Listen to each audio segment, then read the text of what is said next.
Hello everyone. In the last video, we saw how we can establish a database connection between ASP.NET Core project and MS SQL Server. In this video, we will see how we can design a database in our Invoice app project.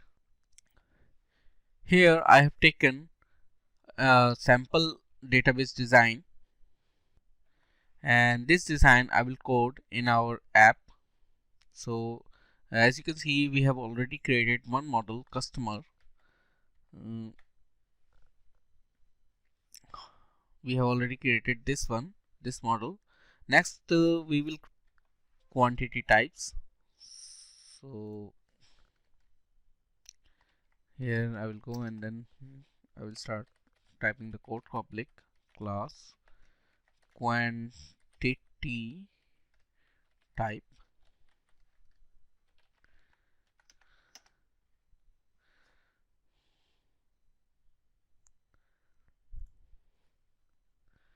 it has three columns: id, quantity name, and quantity code.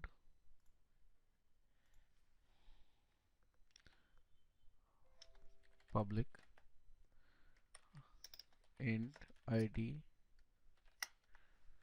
get set, then quantity name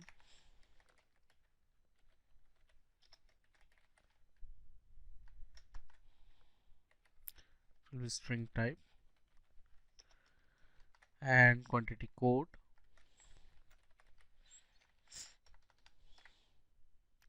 and we will set these as required and this one too as required. So this will be our quantity name, quantity type, like kilogram, and here will go kg, liter, and L, like that. So our next model is products. So here we have a 6 columns: id, name, description, product code, quantity type, and price. So next class is product. We can copy this one,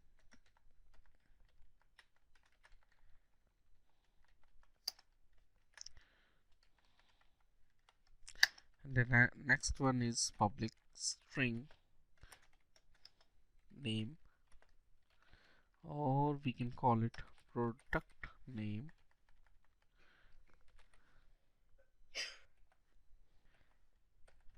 get, and then set. And the next one will be description, and then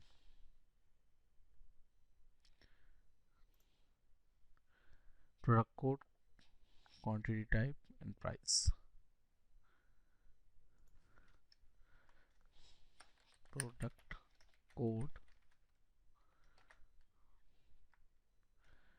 price will be floating point price, and then in the last one, quantity type, here we can see that products has many to one relationship with quantity types.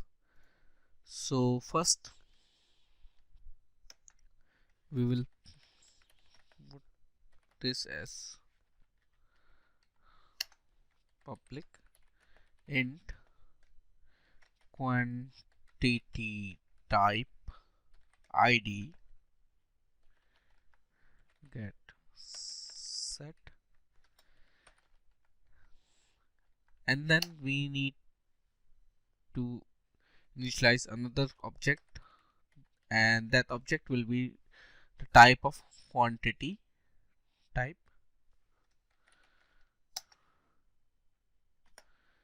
and we will say quantity types and then get set. So this will establish the relationship of one to many between product model and quantity type model. Next is invoice products. So next is invoice products. Here products and invoice products has many to many relationship, means multiple products can be assigned to multiple invoices. So the next one is like class invoice product, and the first one will be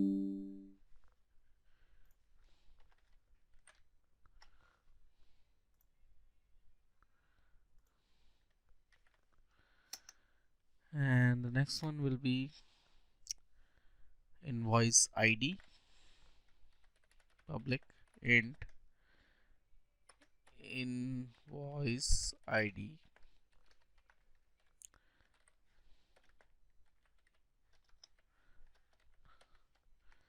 and then product ID.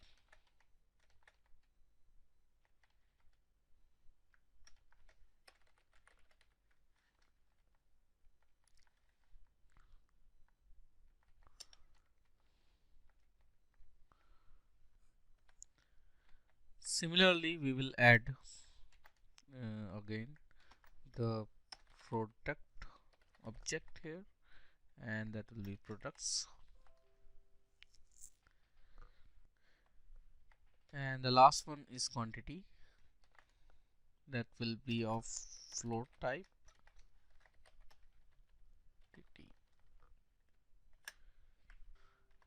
And the last one is invoices, so we'll create another public class invoice,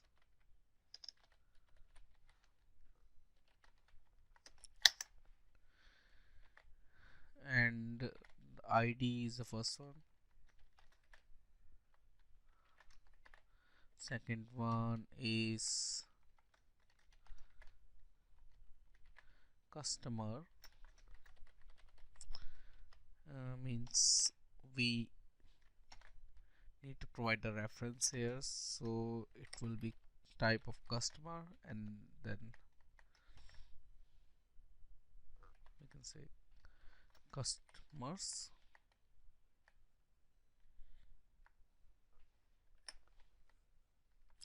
but it will be only one customer, so we can also call it just customer, and also here it will be only one product, so we can call it product,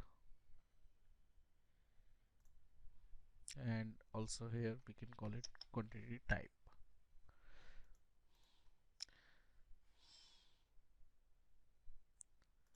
And the next one here is issued, if is the invoice is issued or not, that will be a type of bool, and issued get set, and the last one is date time, date get and set, and then we need to provide the reference between invoice and invoices products, so that will be public invoice product, but that will be a collection because it has many to one relationship. So we will say we will declare a variable I collection of type invoice product, of type invoice products,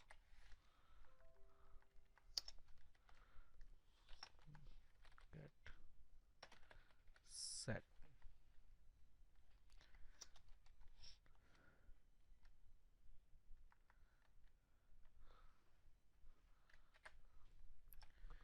We can put this required field anywhere we require it, like here.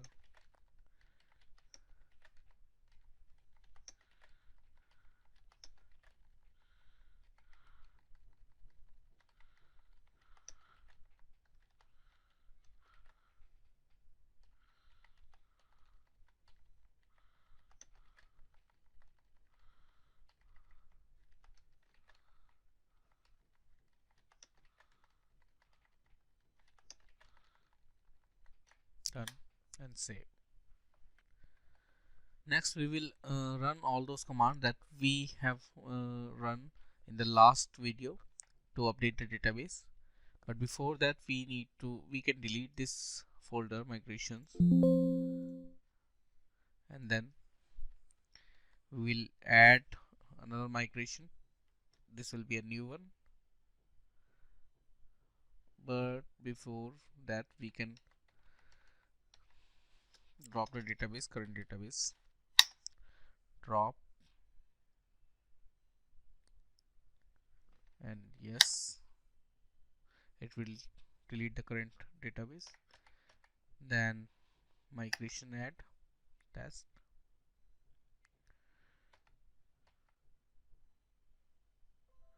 and then update.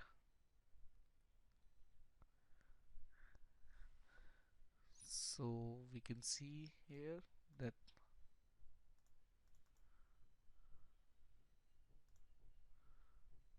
okay, we need to do one more thing. We need to provide a DB set for all the tables. So our next table was invoices, and then invoice products, product,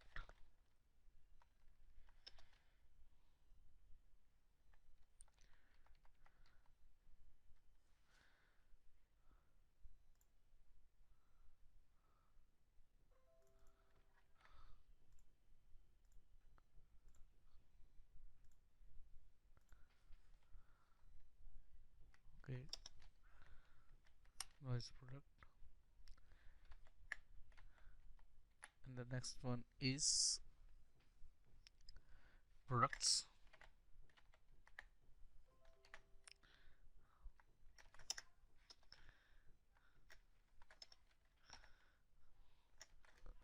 quantity type,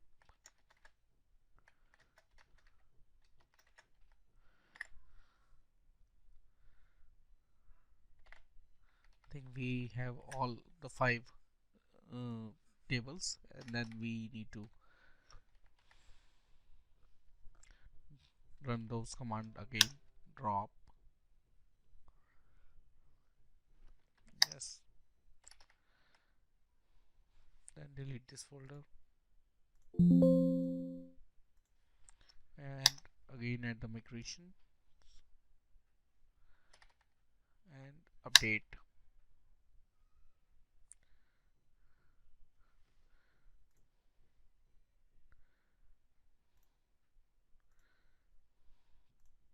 Here we can see that all the five tables are created.